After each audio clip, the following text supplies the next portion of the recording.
Hello, and welcome to our Michael Herr video entitled Reflections. In this video, I'd like to give some wisdom and some knowledge about the age that you live in, known as the Great Deception. The end of days was often compared in the Bible to the days of Noah.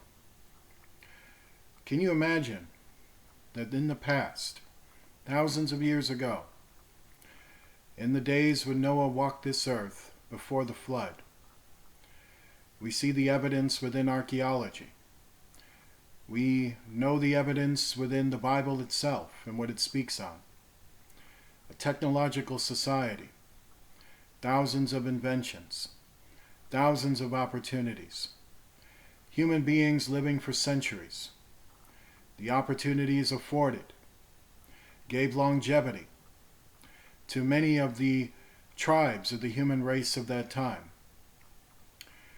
It afforded them a great period, and then it led to a great downfall. At one point, they were a society that fought and established the faith of God among their governments, and then they betrayed that faith and forego it. They aligned themselves with secrets, demonic entities, demonic agendas, and the lies of Satan. It left all the sons of God to be betrayed, murdered, leaving very few left, to the point it came down to just Noah and his family.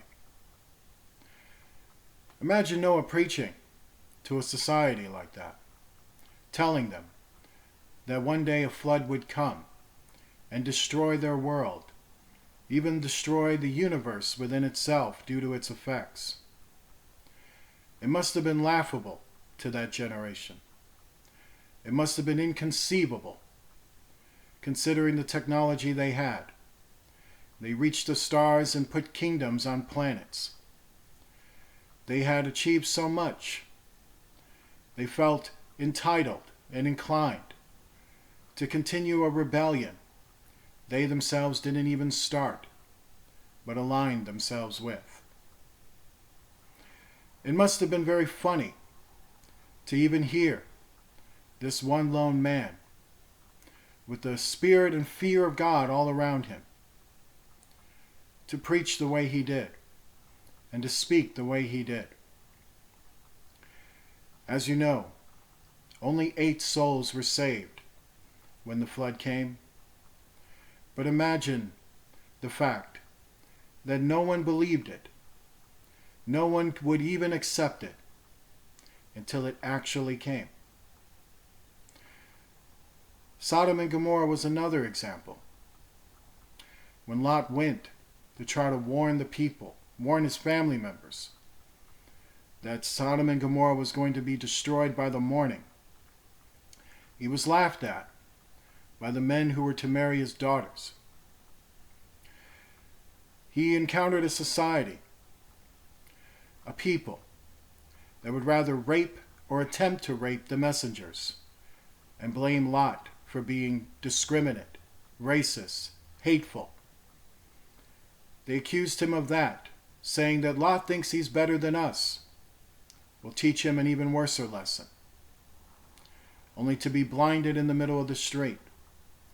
And then by morning, Sodom and Gomorrah was destroyed in a violent volcanic reaction that brought down sulfur, turned the entire area into a massive oven, a furnace that burned to death what is believed to be millions of people, as this was a vast empire that took down the 5 great cities of that plain, in an area now called the Dead Sea, and called the Dead Sea for a good reason.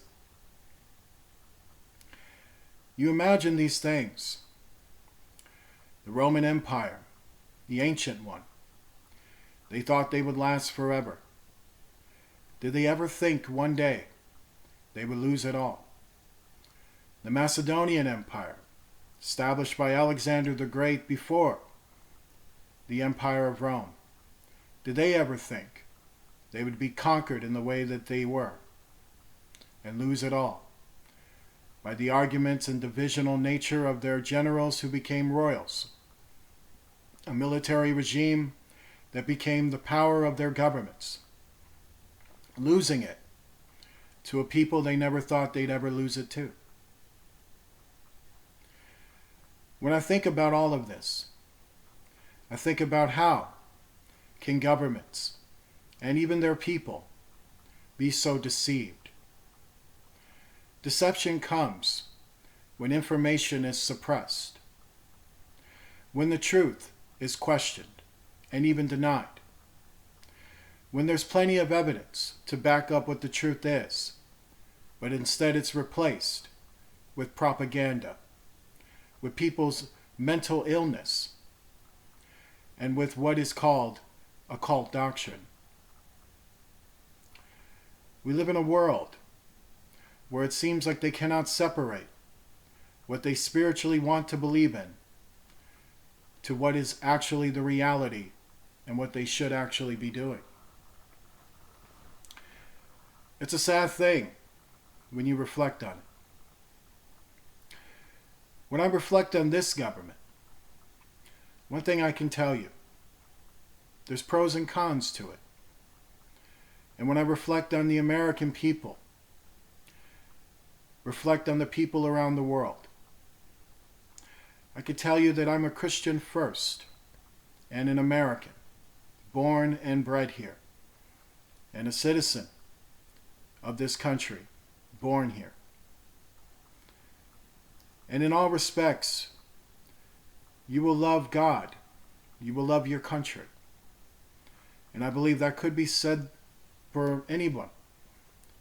That whether if you're British, Australian, Canadian, Arabian, Chinese, Brazilian, whatever it is. If you're a Christian, you have love for all humanity. You have love for all people. And you want to do your best to live this life, not in confusion and not in deception. The Bible teaches us to fear God. It also teaches us to love God. Love your enemies. Pray for them. It teaches us not to judge, but to make a righteous judgment.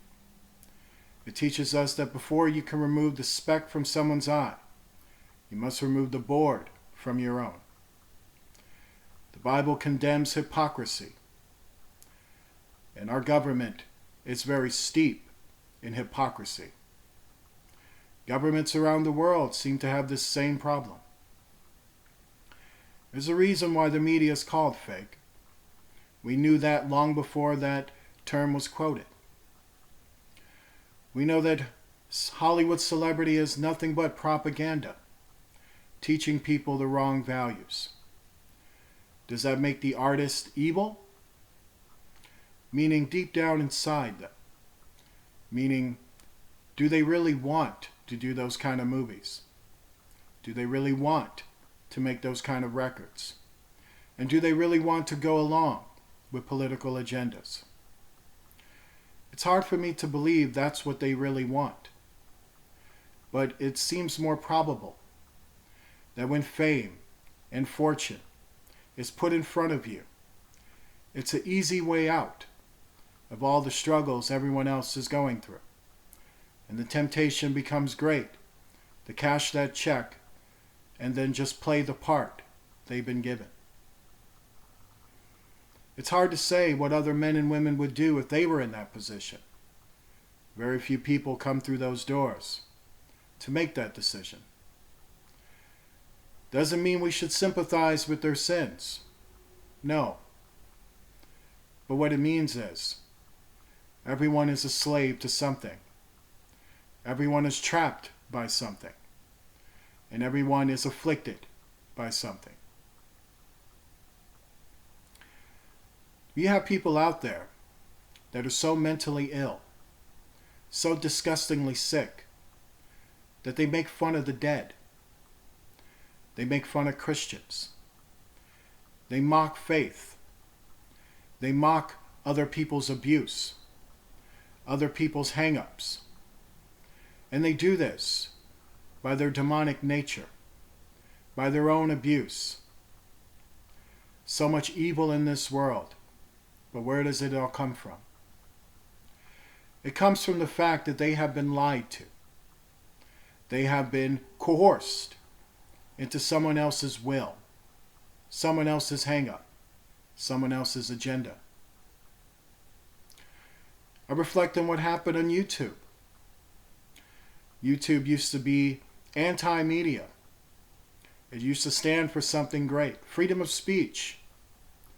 Now look at what it's become. It has become nothing. And I mean that literally. Nothing. Instead, it chooses to be a propaganda mouthpiece.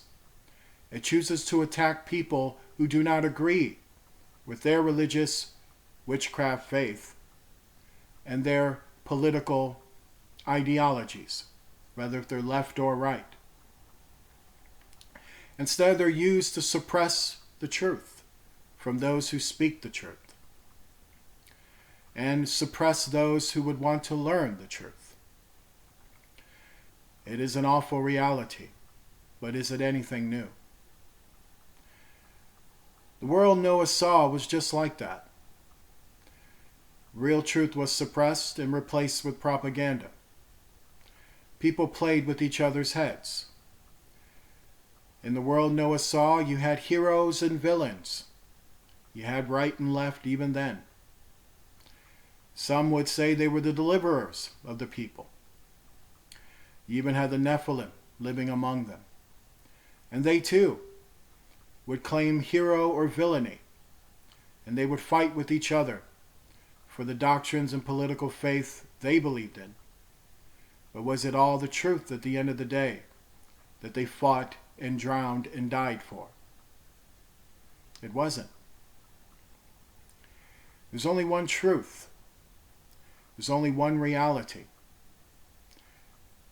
Mankind, men and women, they can either accept it or not. But unlike the past, human beings don't get to live for centuries anymore. We're not as big, strong, and mentally powerful as we were before. Even the technology we have, it all had to be relearned and factored down to a lower level.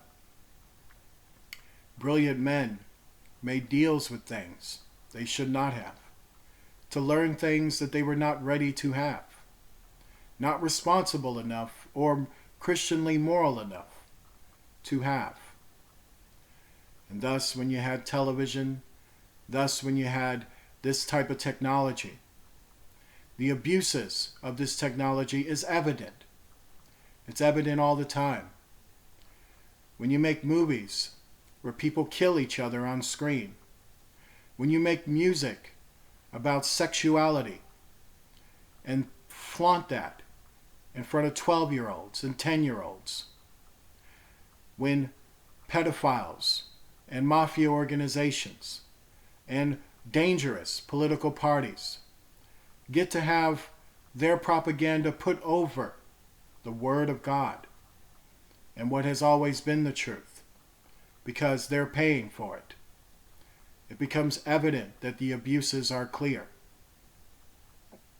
Suppression of information. What is this suppression of information? It is to suppress what they do not want you to know.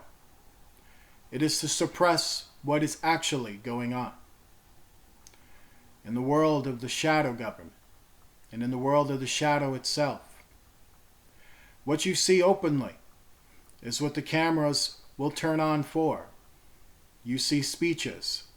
You see promises. You see their explanations and their defenses. But is that the reality? What if they had to tell you the truth? Tell you what they have actually seen, what they actually know? Would you be ready for that? Would you handle that responsibly? Sooner or later, what lies in the shadow comes out into the light. And can you be mentally prepared when it does? I believe for the majority of humanity, they are not prepared.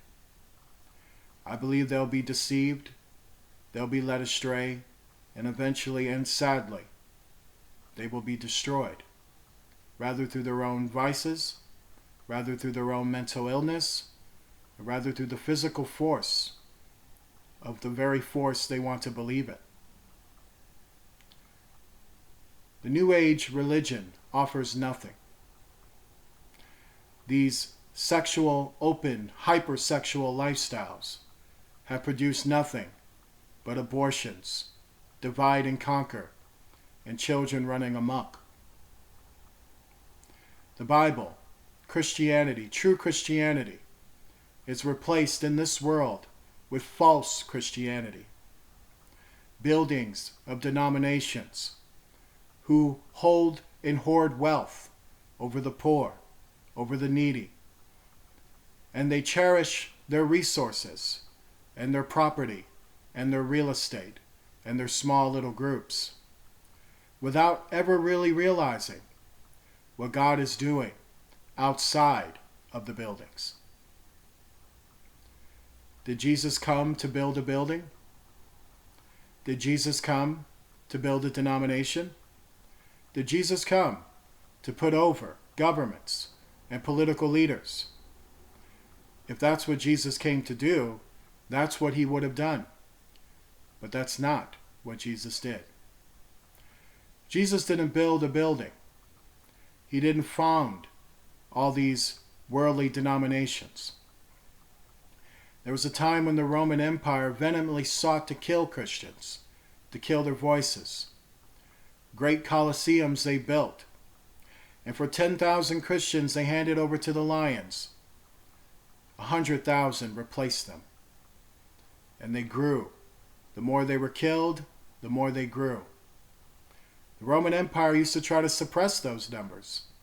They try to say we wiped them all out and there's only a few left. Only for the people to find that that wasn't true. So they had another idea. They had a guy named Constantine. And they had this big idea to take the Temple of Jupiter and to turn it into Catholicism. And to set an example that if they can't kill Christianity, they would try to control it, rewrite it, and interpret it for their own political aims. Now, Catholicism isn't alone on this. It was followed by many others, many other denominations who followed the same suit for the same agenda, not for the truth, but how to control people's minds, how to control the community's will, and how to mislead people. How does a government as powerful as this government claim that they are trillions of dollars in debt and yet hold all the wealth and the military power of this Western Hemisphere? How does the Eastern powers claim debt and yet hold the power they do? If a person is rich and powerful and holds the banks and holds all of this wealth, buying mansions after mansions, how can they be in debt? In fact, how does a person or family or corporation own so much real estate, owning 20 and 30 mansions with about 100 or 50 or 20 rooms, and justify the fact that they can look the other way when people are homeless, when people are starving, and when people have no home? How do they justify forcing PC and things like that upon other people without telling them the truth and the reality of heritage, of culture, and who's actually what? And to do this with love and understanding, and not with hatred of skin color or pride within one's culture. People who yell racism the most are usually the ones who are the most racist. People who yell violence the most are usually the ones that are most violent. It's all about what's on your mind. God calls it what's in your heart. What lurks in your heart will come out of your mouth. And it amazes me when I hear our leaders talk, when I hear these political groups talk, and when I hear the people talk, but yet never mention God, never mention who they truly are, and to show love to another culture, without bringing up the things that other men, other women, and other political groups did in the past. The Bible even tells us you got to live in the present, and you got to be concerned with what God has to say, and not concerned with what men outside of God are threatening you with. The richest land in the world, the most powerful land in the world. It is unthinkable to think they'd be in so much debt and still be the richest and most powerful land in the world. There must be something wrong with that picture. Maybe the picture is, it's all a distraction. It's all a bunch of games. It's all a bunch of lies. The Bible teaches us to beware of rumors. Rumors of wars. Wars instituted by men and women who lead the people astray, trying to do whatever they need to do in order to create another scene they think they can control. The Bible tells us that God put governments here. But did God make governments so that they serve themselves and their own selfish interest, and then pray to the devil, and then come out on TV and tell you what wonderful Christians they are? Obviously, God didn't create governments for that. Governments were created in order for them to serve the people, bring stability, to prevent homelessness, to prevent poverty, and to prevent hatred of an ignorant and biased nature. But you see, the reason why that doesn't happen is because men and women fall short of the glory of God. From the first to the last, mankind loses the point. And Satan is very clever about how he operates. Satan deceives your leaders, gives them tranquility and power, gives them the thing they feel that they need, and has convinced them of things that are not based within reality. And thus leaders are ruled by fear from the spiritual realm of darkness, and they lack their courage, and the people will fall short if they follow along with the narrative. What is the ultimate choice? Deep in the mind, there is courage and there is fear. And you have to choose who you will fear and what you will stand up for.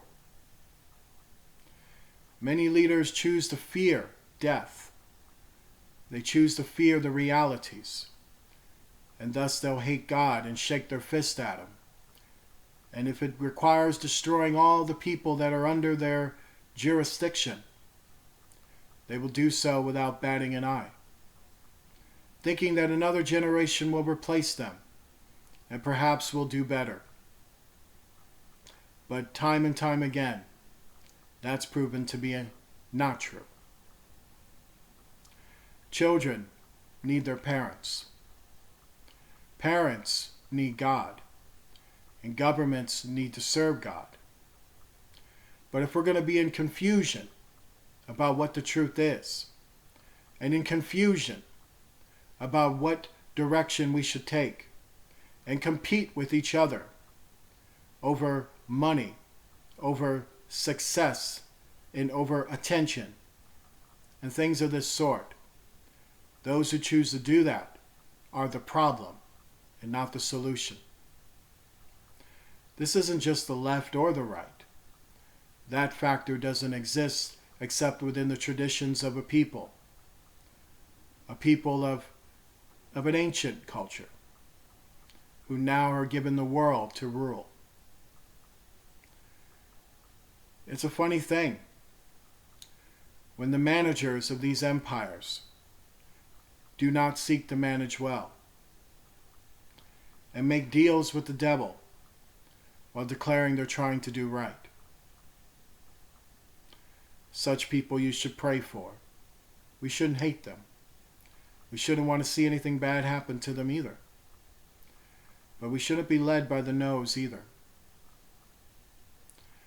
The ultimate reflection in this life is to serve the Lord and remember who you are.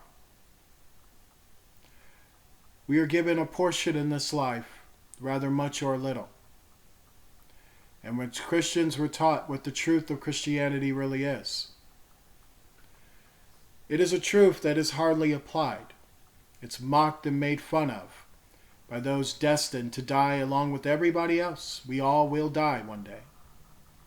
Life is short, too short, to be joking around about things they cannot understand. Don't waste your breath on people who will not listen to you.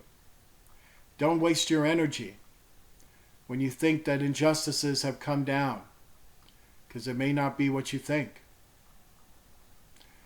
Every man and woman is going to make choices in this life, but they're all part of a master plan. And every choice, every thought, every action is weighed, it's measured, and it's all come to pass in the eyes of God in heaven.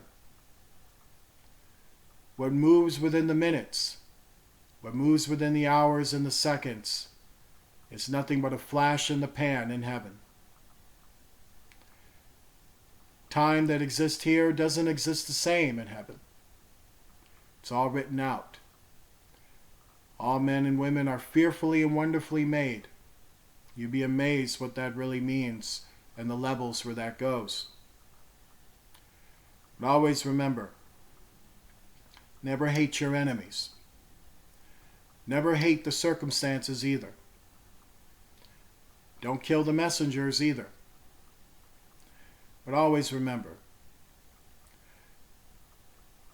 few people are going to heaven. Many are going to hell. And it's always best to realize to never be happy about that fact, but just to reflect on the fact. The sun rises on the evil and the good, and the rain pours on the evil and the good. We all have to be purged. We all have to be, we have to grow up through pain, through struggle, but sometimes through love and peace. And when people want it on their own terms, that's when they have really sealed their own fate. Don't fear governments, and don't fear peer pressure, and don't fear clique groups, and don't fear sexuality. Fear the wrath of God. Because for all of this evil, for all of this confusion, things will be cleared up. And if God has to be the one to clear it up, believe me, you'll be praying that it was the messengers talking to you and not God. The Israelites learned that lesson. When God spoke directly to the Israelites from Mount Sinai, they begged Moses to tell God to stop talking. We rather just talk to you. Because they came to see He's holy. And He is far different from what people expect when He's pushed to the brink of a very hard decision. But how do you evade the wrath of God?